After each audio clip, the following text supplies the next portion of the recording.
రాత్రిపూట ఎప్పుడు కూడా ఏ అపరిచితులకు సహాయం చెయ్యవద్దు. ఒక రాత్రి ఒక ఫుడ్ డెలివరీ బాయ్ తన పార్సెల్ డెలివరీ చేసి ఇంటికి వెళుతున్నాడు. ఇది గజియాబాద్ నోయిడా బ్రిడ్జ్ గురించిన విషయం. అక్కడి నుండి ఒక స్త్రీ వెళుతూ ఉంది. ఆమె అతనిని లిఫ్ట్ అడిగింది. అతను ఆలోచించాడు.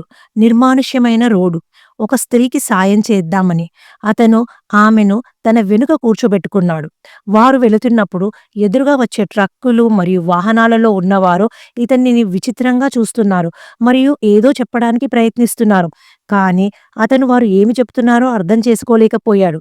ఇలా చాలామంది ట్రక్కులు, వాహనాల వారు చెప్పినా అతను అర్థం చేసుకోలేకపోయాడు. అతనికి కొంచెం విచిత్రంగా అనిపించింది.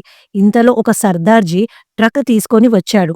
అతను కూడా ఏదో చెప్పడానికి ప్రయత్నించాడు. ఇతను అర్థం కాక ఇగ్నోర్ చేశాడు. కానీ ఆ సర్దార్జీ ఏం చేశాడంటే ముందుకు వెళ్లి ట్రక్ నిలిపి ఒక ఇనుప రాడ్ తీసుకొని వారి దగ్గరికి వెళ్ళాడు.